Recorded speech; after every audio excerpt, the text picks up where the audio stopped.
If you want to double your take-home pay from your business, that starts with having a more consistent income, and a consistent income starts with more consistent selling. In this video, I'm going to break down why consistent daily selling is a habit that honestly separates the CEOs who can pay themselves well from their businesses from the ones who feel like they're constantly stuck on the cash flow hamster wheel, and how we can make this process, this habit, really feel simple and not slimy. So if we're being real, I would say that the vast majority of business owners that I see are falling victim to not selling on a consistent, regular basis. You are probably more likely to fall into the camp of selling in bursts whenever your energy feels like it. In case you're wondering, that's where I fall if I don't pay attention to it. Relying on referrals, which are by nature going to be relatively inconsistent. You can't always predict when referrals are going to come in. Or even hiding behind content that's more nurture type content on social media, where you're still posting regularly or on a consistent basis, but you're not regularly asking people to take the next step. And you might even be telling yourself that you're talking about your offer, but there's not a clear call to action. There's not a direct invitation. There's not enough of the selling type content in what you're putting out that's going to be inviting people to take the next step and actually book a call or join your challenge or webinar or whatever it is you're doing as a sales engine for your primary offer. What happens when we do this is that you feel like you're busy because you're doing work, because you're putting stuff out there. But if people don't know how to find you, or if people don't know how to take the next step, then your income in your business is going to feel way more unpredictable, which is going to make it more difficult for you to pay yourself consistently. And I'm going to be really honest. This is the part of my entire business that I feel like I have struggled with the most, because I feel like my energy can fluctuate so much on a day-to-day basis. I don't know if you watching this are into human design at all, but I'm a manifester, and I very much resonate with the idea that I have times, especially if we're tracking our cycles, there's time of my cycle where I feel like I have a ton of energy and I'm like an Energizer bunny. And then other times where I don't have the energy and I really just want to hide and lay in bed. So it's completely normal to have those energy fluctuations, but I think we need to figure out a way that is going to be unique to your business, but figure out a way to make sure that despite the energy fluctuations, you are still showing up somehow and asking people to take the next step with you and making sure that you're making sales. So before we get deeper into this episode, I do want to remind you, we are on episode number 4 of my series on how to double your CEO paycheck, where I've been walking you through step by step the things that I would work with you on if you came to me and said, Sarah, I want to be able to pay myself more for my business. So if you've missed the previous videos, there's a playlist on my YouTube channel, or you can listen anywhere you listen to podcasts. Just scroll back a few episodes from this one. And I do want to remind you that if you're watching this when the video comes out, on Monday, May 12th, we are kicking off the Profit Plan Challenge, which is one of my favorite things that I do in my business, where every day for 5 days, you are going to get a daily lesson, workbook, and prompts for you, where I'm going to walk you through step-by-step my profit plan process, where you're going to assess your business, map out a profitable growth strategy. We're going to figure out where you have strategy gaps. And we also have a mindset reset day where you can identify any limiting beliefs that are holding you back from making the money that you really want in your business. It is free. There's also a VIP upgrade option that includes more direct coaching support and extra calls with me. So you can join that at trustyoungco.com/challenge. So I actually had a client example come up a few weeks ago that I think is really perfect to go with this episode. So last week we talked about offers and how you need to revamp your offer, fix your offers in order to clear the delivery bottleneck in your business. In the challenge next week, we're going to spend in day 1 some time assessing your business health, but also figuring out which of the 3 primary bottlenecks you have in your business. So is it an offer and delivery problem? Do you have a sales problem? Or do you have a lead generation problem, or some combination of the 3? So last week we talked about offers and delivery. This week we're talking about sales. And a couple weeks ago, one of my clients in the High Profit Society, we actually worked through this in our coaching call, and I thought it was a really great example. So she has amassed a pretty large following on social media and on her email list, and she's had a lot of people over the last even 6 to 12 months following her on social media. Her audience has grown. She's had a lot of people signing up for her lead magnets, but she was struggling with actually asking people for the sale. And so she wasn't seeing as much growth as she wanted in her actual numbers because there was a disconnect between putting the content out and with her feeling comfortable to actually ask for the sale. So over the last several months, we talked a lot in our coaching calls about mindset reframes, because she, like many of us, is coming from a background where she had limiting beliefs about her ability to show up and make money and be able to be successful in business and also be a mom at the same time, and feeling generally icky around asking people for the sale, even though she felt really confident about her primary offer and she felt like it provided a really great value for her clients in that offer. So in this coaching call we did a few weeks ago, I finally felt like she was ready mindset-wise to take on a big goal. And so we said, okay, in this call, you need a stretch goal. I honestly feel like almost all the time, I want us to have a stretch goal of some kind, because otherwise I find that we can get comfortable just kind of doing the day-to-day stuff in our business and never growing. And I'm not saying we need to grow all the time at all costs, but I do think that it's really great to be stretching yourself, because that's just one of my personal values. And I attract a lot of clients who feel the same way, where I don't want to be stagnant. I want to be constantly improving my life in one way or the other. And frankly, I want to see how much I can accomplish in my life.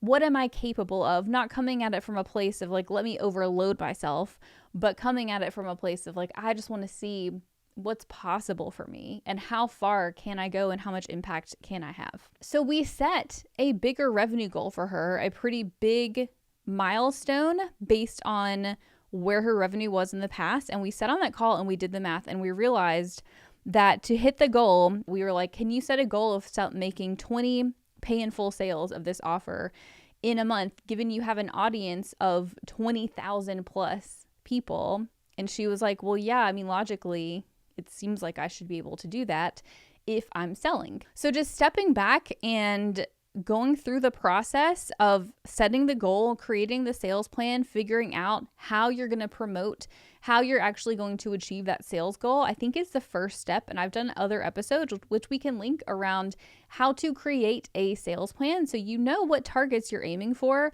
versus just constantly chasing the next dollar sign. And this is also something that we will be doing in the Profit Plan Challenge on a smaller scale, where we map out your goals and create a sales plan for you so that you know exactly what you need to work on in the next few months to double your paycheck. But I bring this client up because I feel like it was this really powerful moment that I was watching where we mapped out the goal and she was like, yes, I can absolutely do this. And then that gave her motivation or an incentive behind turning her content from being more nurture or attract, top of funnel type content, layering in more sales type content to really push those 20 people into her primary offer. So if you would like to increase your CEO pay and make your pay more consistent, I think the first thing that we need to do, in addition to listening to the other episodes in this series, but I think that it's really important, probably for everybody listening, to build the habit of selling every day. And I'll talk in a second about some ways that you can sell every day, but I think before you can actually follow through with the habit of selling more consistently, we need to reframe sales. As business owners, I would say, from my observation, and I'm including myself in this bucket, the skill of selling is one that can be, it's not one that we're taught in school, certainly, most of us anyways. It can be one that it takes us time to develop, and a lot of our mindset issues will come up really hardcore when we are selling. I'm also going to link another podcast episode I did about a month ago on the mindset blocks that are causing you to under earn, where I'm going to give you some prompts and frameworks for you to identify your limiting beliefs. But I would say that when it comes to selling, some of the very frequent mindset blocks that I see coming up are fears of annoying people, fears of being perceived a certain way, fears of being perceived as pushy or icky or slimy. You might have fears around your own authority, like imposter syndrome coming up, feeling like you're not actually an expert in what you have to sell and feeling like you're just inadequate and like, why should I sell more? Why should I talk about this more if I really don't believe on deep down in the inside or like deep down in my subconscious that I'm actually capable of delivering what I say I'm going to deliver. You might also have fears of rejection, of putting yourself out there, of being more visible, of making the ask, and nobody shows up. Nobody says yes. You just get crickets. And all of those things are valid fears. Those things absolutely could happen. I have absolutely had calls where I've scheduled and people sign up and they don't come, or they just don't sign up in the first place. I've had offers that completely flop. I have had all of these things happen to me. And I think that the only way to get past it is to go through it and to build the skill of being more comfortable selling more consistently. So I want us to reframe selling, because I think if you are listening to this podcast, you are probably a more impact-oriented business owner. Most of the people that I talk to, that I attract, who are in my community, are the type of people who really care about other people, who really care about providing value and improving the common good, like working for the better of their communities or the world or whoever, right? We care about making an impact. So from that lens, can we reframe selling from something that doesn't feel good and something that brings up all of these fears that we have into something that provides value? Selling is serving.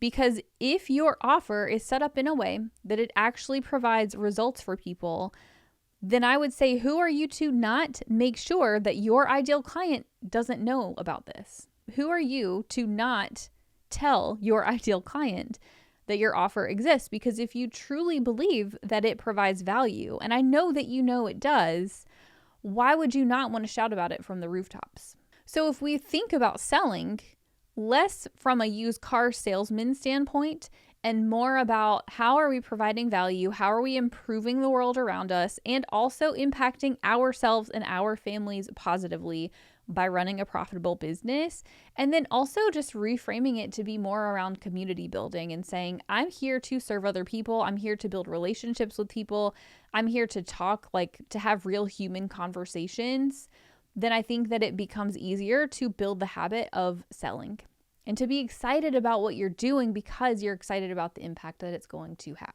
To wrap up this video, I'm going to give you several ideas of what daily selling can look like, and I'm going to challenge you to pick a couple of these that feel aligned with your offer and your client base and start implementing them on a more consistent basis. I'm not saying that you have to go from never selling to daily selling, because I don't think that's the best way to build a habit, but I want you to ask yourself, what is the minimum that I can start doing on a weekly basis? Maybe can I commit to doing these things twice a week for the next month and see how we go? And then from there, increase it to 3 times a week and then increase it to every day so that you can slowly stack the habit and learn to reprioritize sales activities in your calendar. So here's some ideas. I wrote down a non-exhaustive list, but I just brain dumped what things constitute selling. Number 1, I think, is sharing a win or client result, especially if you are in the service industry. I think sharing client testimonials, talking about stuff that you talk through with clients on calls, sharing case studies, talking about what it actually looks like to work with you, and then telling people at the end of that story, whether it's an Instagram post or a podcast or an email, or even just in conversations with people saying, hey, like, here's what I did with the client today. I thought this was amazing. If you want this too, here's the link to book a call and get started. Posting a direct call to action in your content, whether, again, that's in Instagram stories, posts, YouTube videos, podcasts, emails, whatever. Stop beating around the bush and stop trying to hide the link to your stuff buried down in the footnote of your email that nobody's going to read, but post a very direct CTA and say, hey, if you want to do this thing, here's your next step. Obviously, don't copy that word for word. We need better messaging around our sales activities, but just getting in the habit of directly telling people, this is the next step to work with me. Here's how to get started. Click this link, do this thing. One of the other things I think is really great to do is start conversations.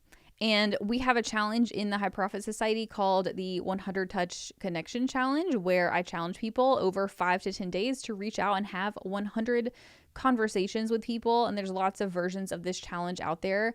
But I find that when I have more conversations, more direct conversations with people, I have more sales. And it might not even honestly result from the direct conversations I'm having, but I really feel like there's this energetic thing about putting yourself out there and being more visible that then results in more sales. But starting conversations with people, so whether it's people who like your posts, who engage, who comment, follow, who, put engagement stickers in your Instagram stories, just following up and starting conversations with those people, and not in a slimy way, but like pretending like you're really seeing them in real life. Like if you saw them in real life, what would you say? What would you do to them? Or what would you say to them to start a real conversation? And just talk, build a relationship and see where it goes. You can also follow up with leads who haven't closed. So if you're not already keeping track of all of the leads that you get, all the inquiries and the sales calls you have that don't close, do that now. Go back through your forms and calendar and create a list and follow up with people and say, hey, it's been a while since we talked. How are things going? Can we, are you still interested in this? I'd like to invite you to this, or this is what I have going on. Just like follow up with them. Reaching out to past clients is also really great, or even clients that you currently have who are in one offer. Maybe you can look through and see if you have any people who would be a really great fit for a new offer. I actually just bought a program from somebody that I worked with years ago who sent me an email, and it just happened to be a really timely email with what she said. And I already knew her, I already trusted her, and I said, okay, yes, click, buy, sold immediately. So there is a quick, non-exhaustive list of ways that you can sell on a more consistent basis. Notice what I didn't put in there.